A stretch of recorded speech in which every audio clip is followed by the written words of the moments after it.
Okay, hello everyone, and welcome to this very exciting Kilda Observatory live stream. So we've got a bunch of us astronomers here ready to talk about the solar eclipse. And the most exciting thing is that our colleague Ellie, the science lead here at Kilda Observatory, is currently in Texas. It's looking really sunny there, Ellie. Quite literally, in the last, I would say 15 minutes, it's gone from being quite heavy cloud to blue skies, which is perfect, is exactly what we want. That is definitely perfect. That is absolutely ideal. That is what we want. So for anyone that has missed the memo, there is a total solar eclipse happening. Unfortunately, it's not really visible from the UK, which is why Ellie has travelled all the way to Texas over in the United States, and around 30 million people are expected to be able to see this from America today. Very shortly, in fact. So, Ellie, do you want to tell us a little bit about what it is that you're going to be doing for us over the next half hour? Yeah, so I'm going to be in charge of keeping this live stream going, so you'll get to see the eclipse as it progresses, and hopefully we'll get it all the way through to totality. So you'll get to see that happening, and then we'll watch it a little bit as it leaves. And then the other thing that I'm going to be doing is I'm going to be trying to get a picture of the moment of totality so that we can see the sun's corona, which is its outer atmosphere, and most particularly so that I can see the stars around the sun. Because 105 years ago, Arthur Eddington did an experiment with a solar eclipse to prove Einstein's theory of general relativity. And it was the first sort of experimental proof of this theory. And it should still work. So I want to try and recreate it. So I'm going to try and get the pictures of the stars around the sun. And then I can compare that to the star's normal position with the sun absent. And then we can calculate how much it's been deflected. And if it's been deflected by a certain degree, that is Einstein's theory of general relativity proved. Oh, fantastic! That is really, really exciting, and thank you for just adjusting the camera there. So Ellie currently has a telescope set up with a camera in the back feeding to her laptop, so we can see this live feed of the eclipse as it is happening. So there's currently a solar filter covering the telescope, so we'll be able to see that all safely. And as time goes on, more and more of the sun is going to be eclipsed. So. Does anyone have anything they want to talk about? We've got lots of eclipse stuff. Yeah, should we start off by explaining what a total solar eclipse is? I think we might as well get that out of the way first of all. And of course, I mean, I guess a lot of people will probably know that already. But this is a special occasion where the moon perfectly covers the sun. And we have this lovely cosmic coincidence where the moon is 400 times smaller than the sun, but it's 400 times closer to us. So the size of the moon and the sun are exactly the same in the sky. And every so often, we get this wonderful occasion where the moon perfectly covers the sun. We usually get a total eclipse once every 18 months or so, but a lot of the time, it's only visible in maybe in the ocean or in countries where there aren't many people. So the special thing about this one today is that the path of totality is going to go right across North America. And as Adam mentioned earlier on, there's over 30 million people that live underneath that path of totality. And I would imagine everyone in the US is flocking to that area to try and get the best view possible. Hence Ellie going over there now. And I'm so glad you got clear skies so far, Ellie, I must admit, because the weather forecasts weren't looking brilliant, were they? But it looks as if it's cleared up nicely for us. Yeah, the weather seems to be in our favour, which is fantastic. And actually, Ellie, we've got a question already for you whilst you're still available to chat to us. And the question is, what time is it for you right now? So how far back are you? Yeah, so it is 20 past 1 for me. So I'm 6 hours behind. So if anybody caught my the interview I did with BBC Breakfast this morning, I did that just after midnight. I mean, to be fair, that's just a normal shift for us at the observatory, isn't it? I absolutely love the commitment. I also love the fact that Ellie's actually on holiday as well at the moment. I mean, an astro holiday is best kind, right? Still doing work on holiday. It's what we all do, don't we? We all go on astro holidays all the time. Absolutely. So something I think that is probably worth us mentioning actually is because we mentioned obviously we talked about the total solar eclipse, but there are a few different kinds of eclipses, aren't there? So in fact, Dan, you mentioned the perfect distance that the moon appears to be from us compared to the sun in the sky, which means that totality is able to happen. But there are a few different types of solar eclipses. So we can get partial solar eclipses, of course, which you've got in your background there, Dan. I believe, are they your photos of this partial solar eclipse from a few years ago? Yeah, the one in the background was from June 2021. And that was actually from my front garden. We do get partial eclipses quite often from the UK. We get them every couple of years or so. It's just the total ones that are rare. And partial eclipses are usually more widely visible, which we might get into shortly if we talk more about it. But that one was a great one. Actually, that one wasn't from my garden. It says Whitby. I remember now. I've seen two in the last few years. The one from my garden was in 2022, I think it was. That one in Whitby was from the beach. It was the only clear forecast in the UK. So I decided to run there, camp out overnight, and I got onto the beach early morning, got the camera set up, took these pictures, and it was brilliant because there was so many dog walkers on the beach and early risers who were walking across to me and asking what was going on. No one had any idea that there was an eclipse going on. So it was marvelous to show everybody what was happening. Yeah, these partial eclipses are fairly, we get them fairly often. Mm-hmm. So we can see them easier. So whilst those pictures that you took there, Dan, from 2021, whilst they're fantastic, I think we should have a little check-in on how the sun currently looks from Texas with Ellie right now. That's quite a bit more than what we saw a couple of years ago, isn't it? 2 or 3 years ago already. We're seeing the moon moving in front of the solar disk, and the totality where the sun's going to be completely blocked out from the moon is expected to be happening about 7:45 p.m. UK time, so British summer time, in fact. But that's not the only kind of eclipse. These total solar eclipses or partial solar eclipses, because you can also get these very special kind of eclipses known as annular eclipses as well, which they're sometimes known as the Ring of Fire eclipses, aren't they? This is why I think it's really interesting, kind of because you mentioned, Dan, about how the moon is that perfect distance away from us, but when the moon's a bit further away from us, it appears a little bit smaller. It's not able to completely block out the sun, and we end up getting that ring shape instead.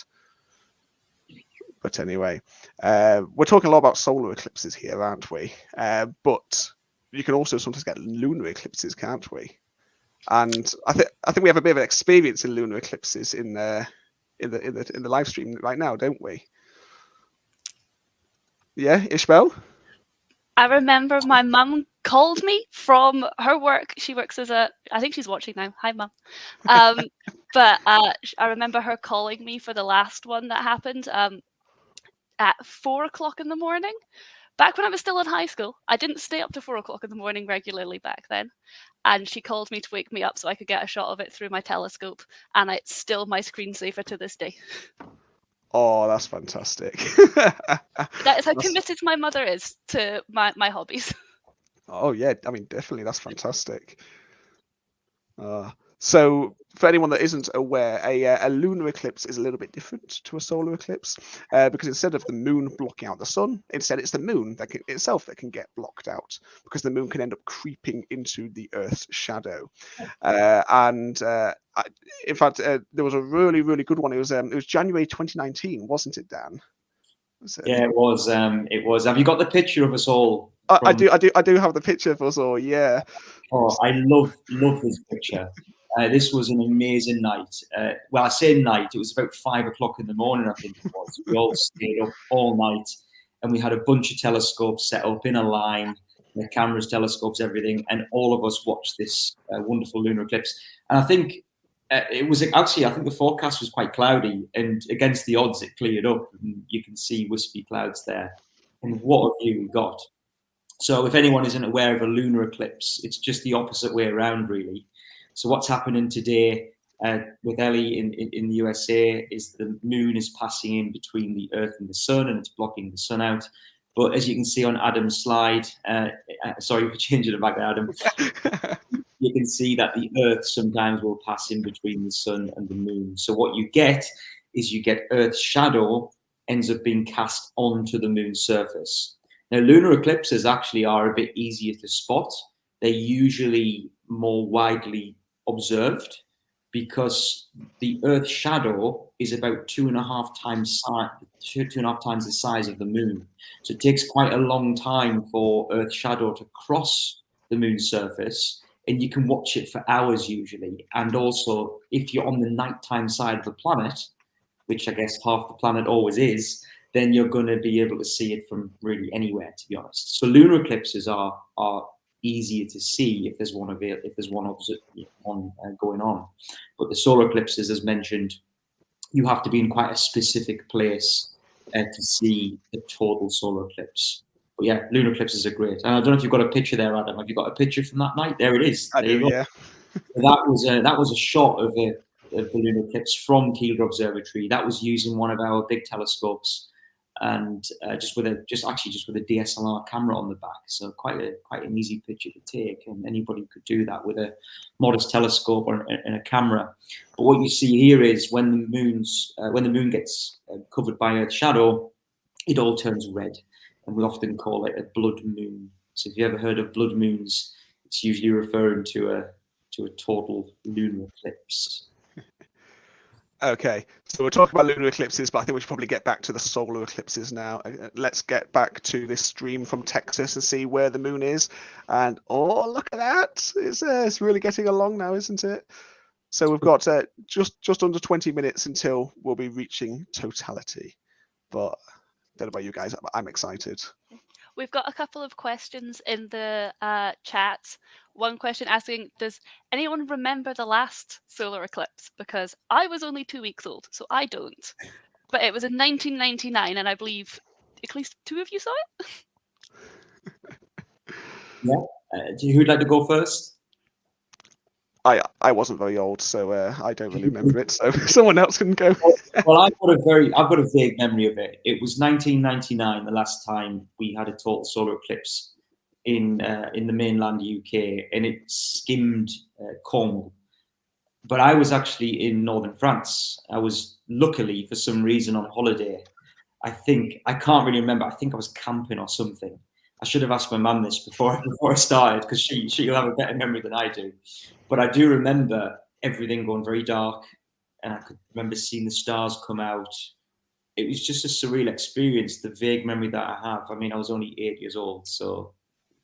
But I'm glad I've seen one, and I have a little bit of a memory, but I'm itching to see another one now. I'm so jealous of Ellie being in the US now, because I can't remember it very well. And of course, as an 8-year-old, I didn't have cameras like I do now. So I couldn't take any pictures of it back then. But yeah, the memories I do have, what an experience it was. Did you manage to see it, Guy? Oh, sorry, Isabel. So my mum's just messaged me to say I was taken into the garden to see it. Right. Oh, so you did see it then? I did experience it. Grand total of two weeks old, runabout. Wow. Makes me feel old. I was 28 years old, and I was doing a job installing televisions at the time, and I couldn't get away from work, and I stopped the van on the A69, which is a road joining Carlisle and Newcastle in the north of England, and I saw the partial eclipse, which materialized from that. But when I installed the television at the next house that I was going to, Patrick Moore was on the beach down on the south coast there, and it was cloudy, and I had an RAF plane up in the sky filming it. So sadly, I didn't get to see it, but I like Dan, I'm itching to see one. So fingers crossed in the next few years, we'll see how it goes. Yeah, well, it's a good time to maybe talk about the next one actually coming up. Maybe we should mention that. As I said earlier on, that these total eclipses, they happen maybe every 18 months or so. But we've got a good one coming up in 2026. Actually, the 12th of August, 2026, which is the exact same night as the Perseid meteor shower. So what a day and night that's going to be. And it's the totality path's going to be visible in northern Spain, parts of Portugal, and then it's going to kind of curve around up towards Iceland. So you've got quite a few countries there you could go to and see this. A nice little holiday opportunity. I think we're going to have to close the orbs. We'll all be going abroad. I've been telling everybody about this for ages now, and I do worry that everyone's going to flock to Iceland. I worry that Iceland might sink. There's going to be that many people there. But what a thing to see in a place like Iceland or Spain. I would imagine Spain's probably better for weather, so it might be that might be a better option to go there. But in the UK, that will be visible from that. Well, it'll be a partial eclipse. It won't be total. I think in parts of the UK, the sun will be covered by about 90%. So we'll have a crescent sun, a little bit like what we've got now with the stream that we've got. So we'll get a good view of that in the UK. But I think it's definitely worth people just hopping abroad to Spain or Iceland to go and see totality. So we've had a few questions sort of come through into the comments here and there. But if anyone does have any other questions or comments, then definitely share them in the comments on the stream. But if actually one of the questions we've already answered was, do you know when the last full visible eclipse was in the UK? That was in 1999, as we mentioned. But Ishmael, there's a question directly for you here, asking, whilst you were only a few weeks old, maybe that is maybe you seeing that solar eclipse at the time is something to do with why you're an astronomer now. Do you think you caught the bug on really, really on, perhaps? Maybe I've been channeled since youth. Be a good Genesis story. I mean, Dan, you say it's one of the reasons why you became an astronomer, and one of our other astronomers, Gregoire, he remembers it because he's French and was also saw it at the same time, and he says it's one of his Genesis stories into astronomy was getting to see that. And so it's one of those really amazing events that if you get to see these beautiful astronomical events, you catch the bug for understanding exactly what we're actually looking at out in our solar system and our universe and our cosmos, and it's a good way of getting into astronomy and getting people interested. Absolutely. I think this sort of stuff is contagious, isn't it? Once you, in fact, I'm sure I remember when Ellie was saying that she was researching about hunting the eclipse. It basically boiled down to that once you see one eclipse, you're going to want to hunt and to go and see all the others that are happening ever again. On that topic, we can just see a little update of the sun as it views viewing from Texas. It's getting really close, isn't it? Yeah. Look at that. Oh, there's been a question that's come in from Andrew Rainbow here saying, how does the natural world react to a total eclipse? Would anyone like to answer that question? So I actually read into this a little bit just before, because I thought we'd get questions like this. So some animals do get really affected by it. They did a study in one of the zoos in America, one of the last times it happened, and all the giraffes went mad. They got really stressed. They started galloping round. But like the rhinoceroses didn't care. The bears, not at all. Birds get really confused sometimes. They get really, because a lot of animals are solar creatures. So they work on a solar cycle. So when the sun's awake, they're awake. When the sun goes away, they go to sleep. And when the sun suddenly went out halfway through the day, because obviously it happens quite towards midday, obviously. Oh, there's a bit of cloud going across the sun there. So some of them do get a little bit more excited. Birds do either start singing or stop singing, has been observed. And bees as well have stopped doing what they're doing. And one of the weird things that they noticed is in this zoo, I can try and find the name of the zoo that it was. But one of the weird things was the tortoises started mating. Oh, fair enough. So essentially what you're saying is that every animal had a bit of a different reaction. Yeah, it depends how they relate to the sun themselves. So it's not a universal experience. Yeah. But it can affect animals because their circadian rhythms get a little bit interrupted. Interesting. Didn't know that. Yeah, that's really interesting. It's South Carolina Zoo. Yeah, I feel like the one thing that you hear about when totality happens, especially, is about how silent it's supposed to be. Because I mean, the birds stop singing, for example, don't they? I'm saying this because I have not experienced that for myself. So hopefully Ellie will be able to confirm that observation shortly. But you can imagine it being very confusing for the natural world and or maybe exciting. I think Ellie did say to me earlier on that she's going to try and record the sound of animals. Oh, really? Well, yeah, she said she's going to. So she's going all out for this. She's going to try and record the noises as well at the same time. So maybe we'll hear a drop off in the bird noise when she does record it. That'd be cool, wouldn't it? Yeah, that just an extra layer there, isn't it? Absolutely. So as well as doing a lot to do already, so I'm really impressed. Yeah, she's going to prove Einstein's theory of general relativity and take some pretty pictures and live stream and record the animals. That's awesome. It's great as well, because obviously the eclipse is a natural event and it has an effect on nature on the Earth as well. So it's nature kind of having an effect on itself. Nature, it's incredible. So, but of course, evolutionary eclipses have always happened for a long, long time. So you'd like to think there's some sort of built-in mechanism that we might be aware of these things happening. But yeah, it's incredible. So there's been a question which I guess linked to the natural world, but is the eclipse today the reason why the rivers have flooded in the northeast? Are we thinking maybe a bad omen, perhaps? I'm not sure about any connection there, obviously, but it's I think we should expect it to be a bit wet in the northeast in general, right? Oh, and also my dad has chipped in to essentially call me a liar because apparently I saw the eclipse in 1999 when I was 4 from the Cotswolds. I do not remember this. I'm sorry. Comment from my mum as well. She's cleared up what actually happened. Oh, really? Yeah, somewhere on there. Oh, is that it? That one. There you go. So you were camping in Normandy and it rained for 10 days. The day of the solar eclipse, it was clear. Oh, there you go. So that's what happened. I had no idea where I was, but I do vaguely remember it. Yeah. Adam, it's nice to see it had such a lasting effect on you. Oh, I know, right? not quite the same as sort of Ishbel being inspired at 2 weeks old.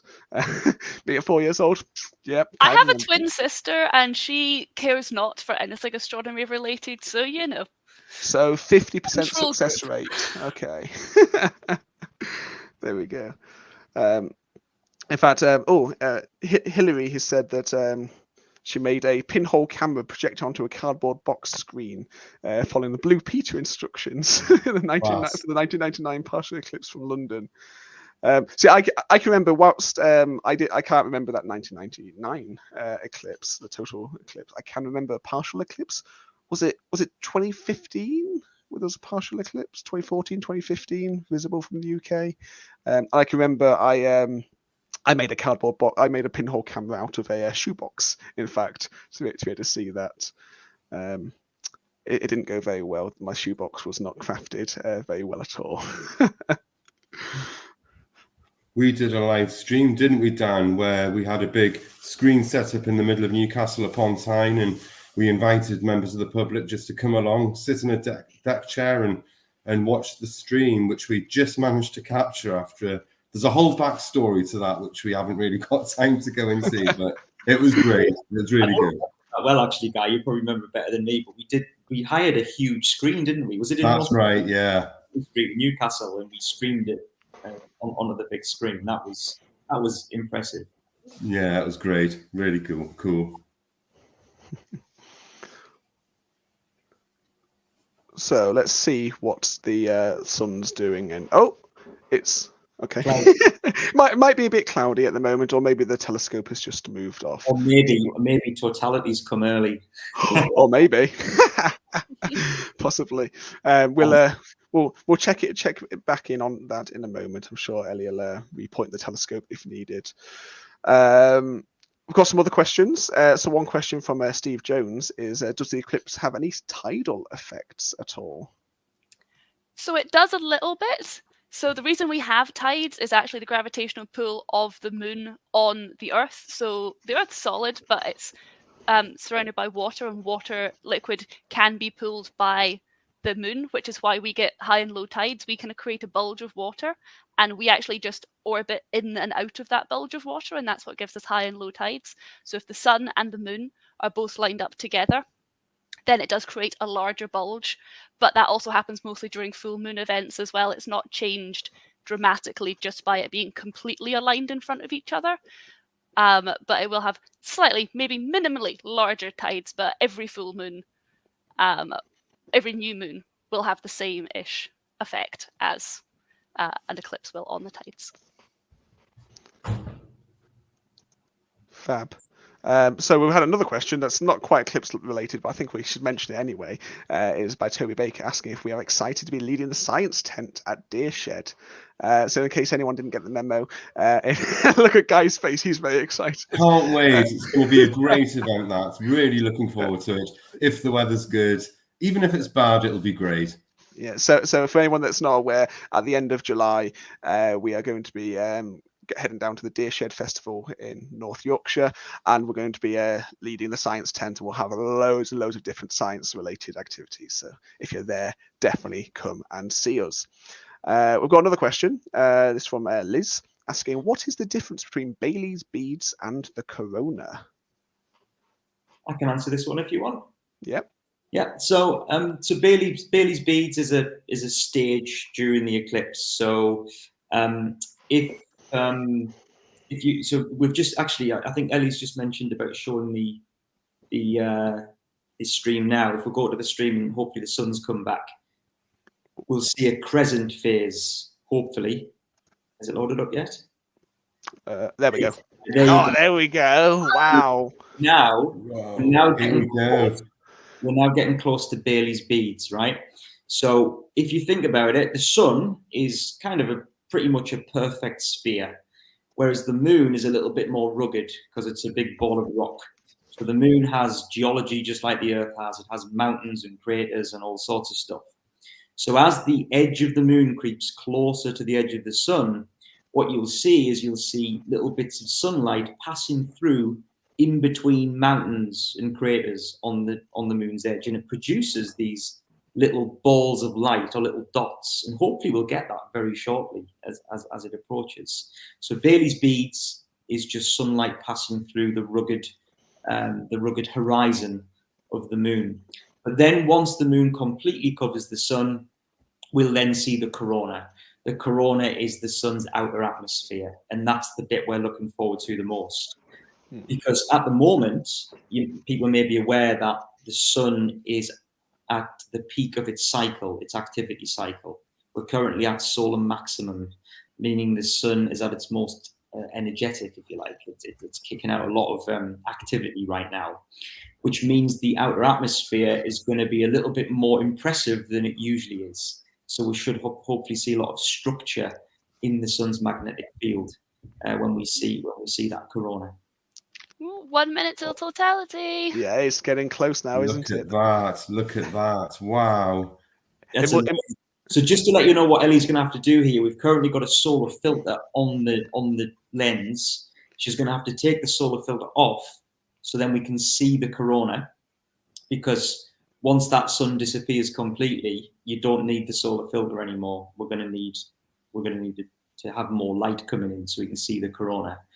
And totality is only going to last about 4 minutes, so it's quite a quick event. And then once that's finished, she'll have to put the solar filter back on again so we can see the sun. Wow! Look at that! Look at that! Wow!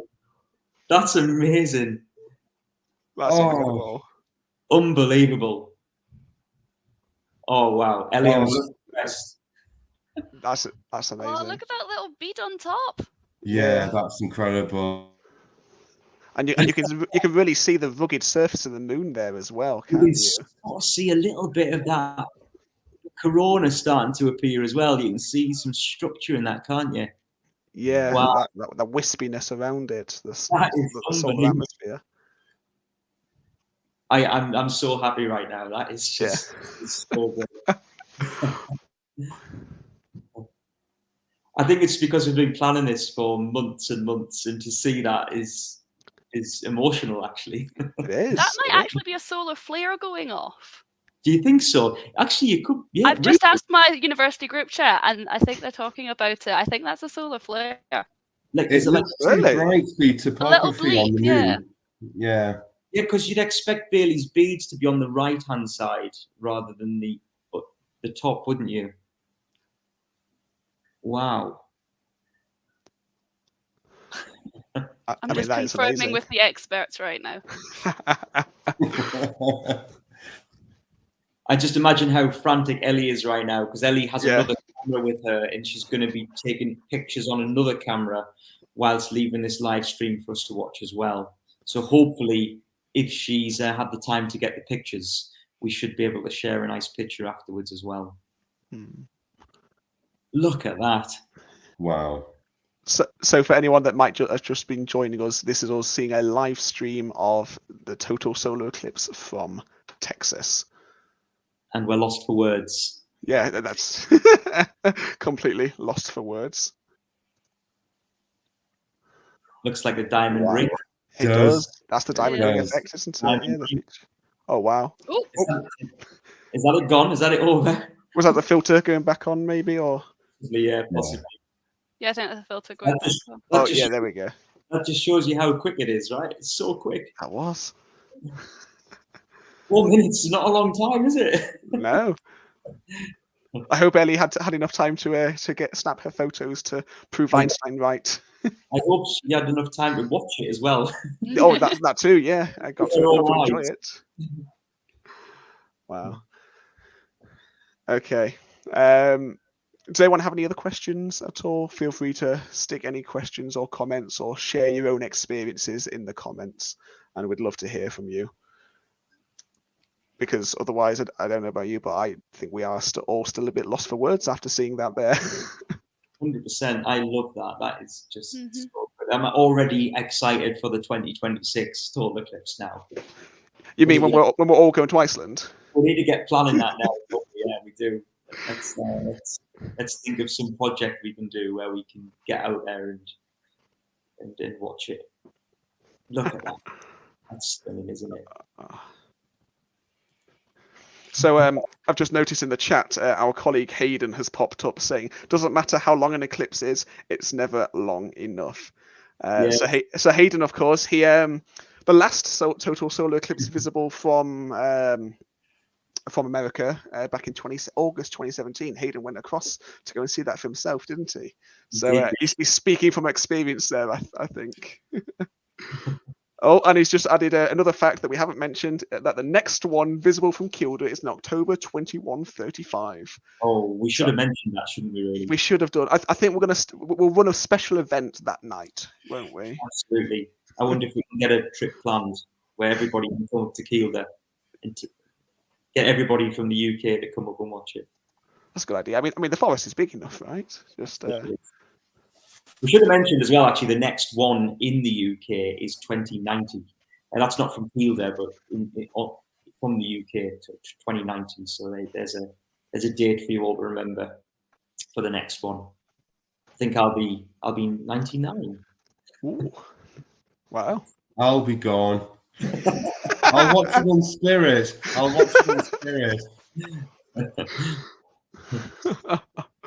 Oh. Well, I'm so pleased for Ellie. I really, honestly, I am too. That is just amazing. Yeah.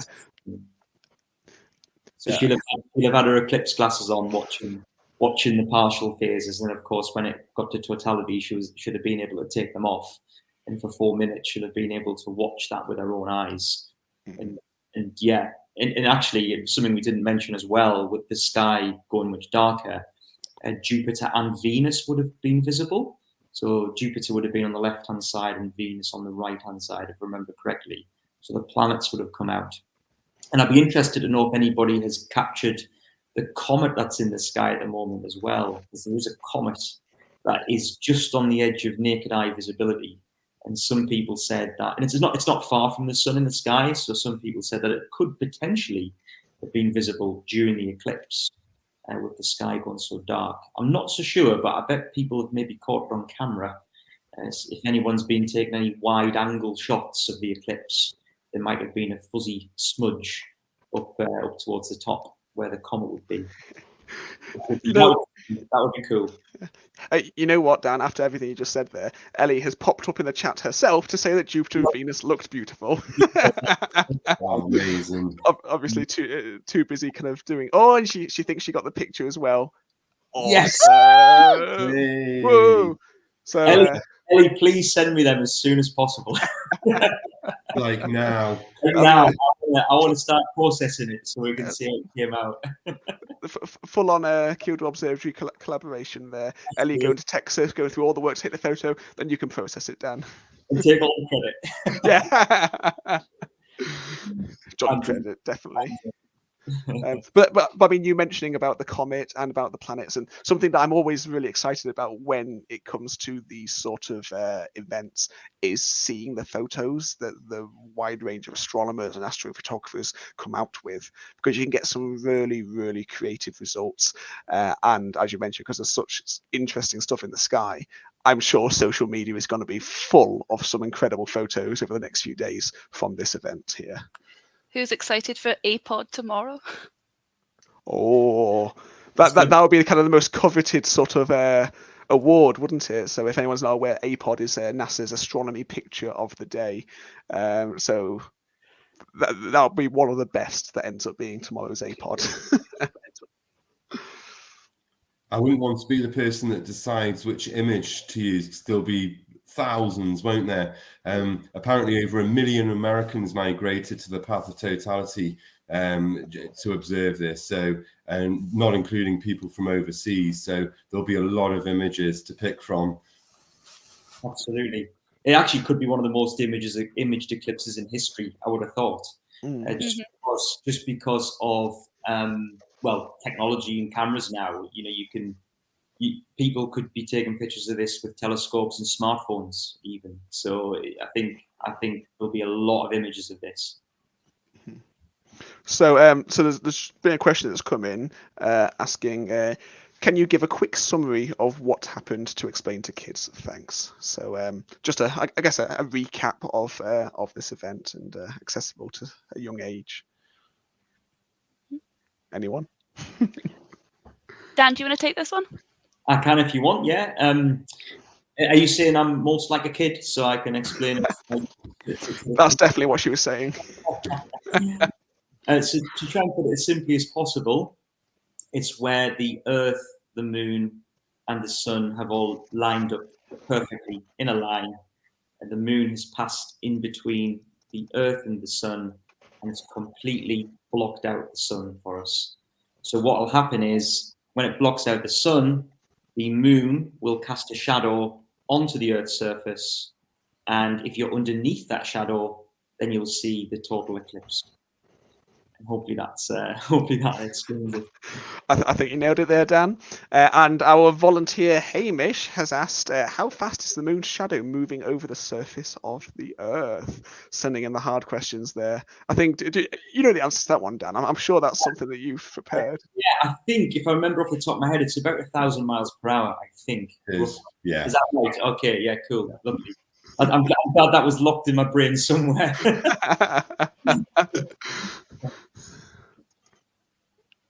He always tries to catch us out, doesn't he? Oh, you definitely. There's also been another question asking, what are the readings on the side of the camera, looking at the red, green, and blue lines there? So I've put the stream back up for reference as well. Do you want to explain that one, Dan? I can, yeah. That's just the histogram. So that is showing us the exposure of the image, and it's showing us the intensity of light from each of the colors. So we've got red, green, and blue that make up the color picture. And I can actually see it's overexposed, and that's probably because Ellie's busy. So when it says 100%, that should be about 70%, because if it hits 100%, it means the picture is blown out and it's too white. So as you can see with the sun there, it's like a white. It's very white.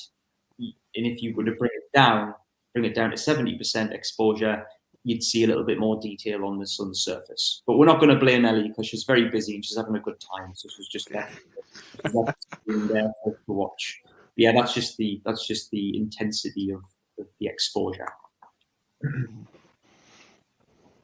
So the shadows racing up across North America now towards the northeast, up there. And I was hoping at one point to have been in Buffalo, in New Jersey, out just south of Niagara Falls. And I'm pleased I'm not, because I think the weather there, when I checked earlier, it's actually cloudy. So I'm pleased Eddie had the foresight to go to Texas. I'm pretty sure that is the main reason she chose Texas, right? So it was working on the basis that it was highest chance of clear skies. Because, I mean, she's travelled across multiple states to get to Texas, hasn't she? This isn't where she was staying. She's gone there specifically for the eclipse, which... Again, dedication, isn't it? Dedication to the astronomy and dedication to the job.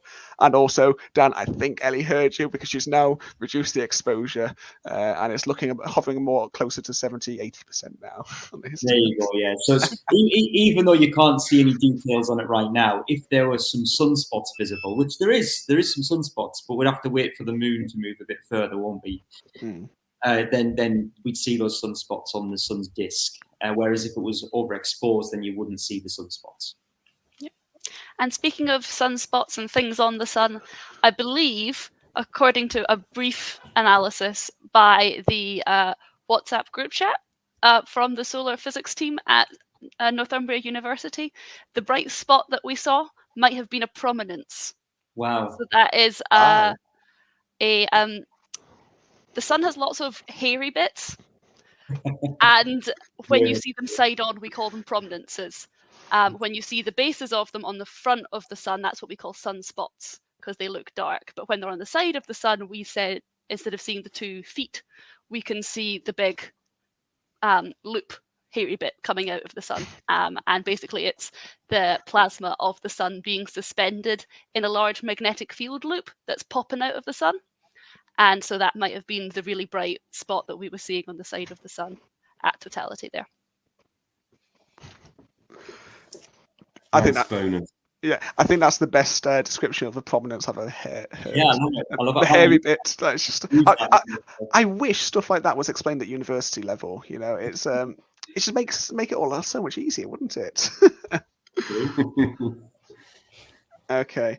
So totality finished over 10 minutes ago now, and the moon is moving further and further away from the sun. It's still looking fantastic, but should we call it a day soon, guys? Yeah, absolutely. I mean, is there any final questions that anyone has before we leave? Maybe a few more minutes if there's any final questions. Yeah, final opportunity to ask any questions, ideally about the eclipse, but it can be about space or anything to do with the observatory in general. Stick your questions, comments in the comments. Yeah, the whole eclipse lasts about 2.5 hours, so we didn't think we weren't going to stream it for 2.5 hours because it might be a little bit too long. We just wanted to center it on totality, really, didn't we? Yeah, absolutely. Even though the totality was only 4 minutes long in total, but as we've already discussed, just never long enough. I love it. It's beautiful. It's lovely watching the clouds. Wow. Okay, we've had a very long comment. I don't know if it will even be able to pop up on the screen, but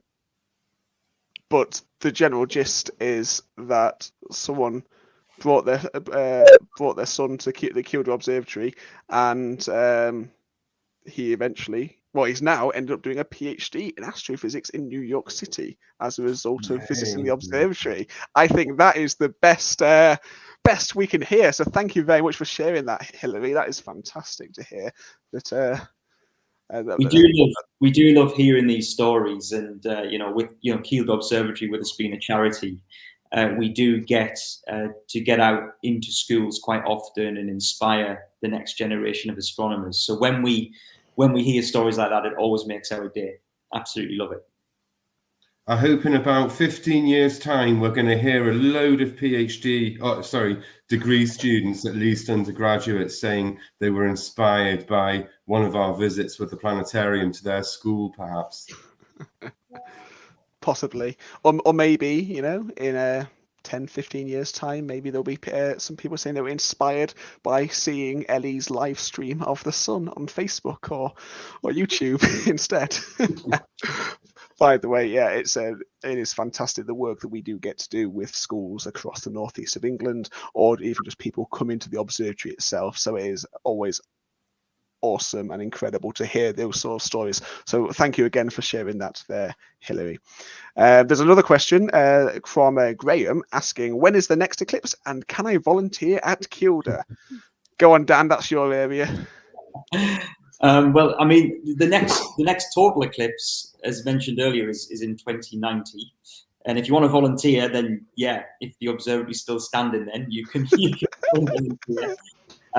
We do look for volunteers quite often. As mentioned before, we are a charity, so we have about 30 volunteers that help us run our events. And it's just a case of emailing our admin at kiel.observatory.org email address and letting us know that you're interested. We have a section on our website where you can go onto, and it's a volunteer section, and it shows you how you can apply there. And yeah, so just go through that, and then I'm sure we'll invite you up for an induction, and if you're interested, you can come and volunteer. That's how I started. Best thing I ever did. So I started as well. Yeah, I started volunteering about 10, 11 years ago, and then got a job, which was wonderful. Well, I've had another comment. This from Ruth about your explanation, Ishbel, about the prominence. Saying, loved hearing about prominences. Never knew the sun was hairy. We're all about teaching, aren't we? And even teaching that the sun's hairy. That's the way to do it. Yeah. Great to hear from Ruth there. I know Ruth. Oh, he's gone. I think I just froze there. Yeah. Oh, sorry. I was just saying, I know Ruth. She's in South Wales. She's great. So yes, the sun's hairy, Ruth. Yes. Oh, fantastic. And Debbie one has last question from Hannah. Yeah. First, Debbie has said, thank you. The image was amazing, seeing the ruggedness of the moon against the light, which is always fantastic to see. And yes, Hannah has asked, can people support Kilda Observatory? And yes, they can, absolutely. So in case anyone isn't aware, Kilda Observatory, we are a charity, an educational charity. So we've talked a little bit about work that we do in schools across the northeast of England, but everything we do at the observatory is all about educating people, providing them with the opportunity to maybe experience nighttime sky in a way they can't, but they can up in Kilda, or just hopefully inspiring people, getting people interested in the world of space and astronomy. So people can support the observatory by, we do have donation pages. Links will be available on our social media pages, but even something as simple as liking our pages on social media, sharing posts, can help us support us, get the word out, really, or even coming to see us. We're funded by our ticket sales, so if it's been a while, if you've never been to the observatory, then check out our website. We run different events pretty much every night of the year. We've got a calendar full of events of all sorts of different topics. We cannot guarantee you will see a solar eclipse, unfortunately. However, if there's something to see in the sky, then we will jump upon it for you. And all in all, we'll have a great time. And it's your ticket sales that fund us mostly anyway. So that's the best way you can support us overall. And Kerry has said, you've inspired me, and thanks so much, guys. I would love to volunteer at Kilda and support. That'd be great. Get in touch with the observatory, and I'm sure we can potentially get you involved in volunteering with us. And Graham said, thanks for the info. I've been to Kilda Observatory. It was a brilliant night and still have the mugs. Awesome. That's always great, isn't it? In fact, I'm pretty sure Ellie has a mug with her in Texas right now, doesn't she? I'm sure I saw a photo of it on our social media page. But let's have one last look at the sun, shall we, before we end this stream here. Actually, Adam, we've got a couple of volunteers, Joe and Helen, who I think are in the States. And Keel the Mug with them, so maybe we might have a Keel the Mug's eclipse picture. Oh, fantastic! Yeah, so hopefully we'll get something from our volunteers, Joe and Helen, as well. That'd be fantastic. Okay, well, I think we'll end this stream here. So thank you everyone for joining us. I hope everyone enjoyed seeing the live stream. Thank you Ishbel, Dan and Guy for all of us being to get here. But most importantly, I don't know about you guys, but I think we should give Ellie a massive thanks for sorting this out and making sure that we all were able to experience the eclipse with it. A big round of applause for Ellie. It's been amazing. Well, I'm so pleased. She's done so well. Yeah. So I don't think we can make any promises, but I think her photos are going to be on our social media as soon as they're ready, pretty much, aren't they? So fingers crossed. I'm going to message her now. Ellie, where's the ball? yeah, chase them up. Oh, fantastic. Well, thank you very much, everyone. Hopefully everyone's enjoyed the stream. I know that I personally have. And hopefully see everyone up at the observatory soon. Bye. Bye.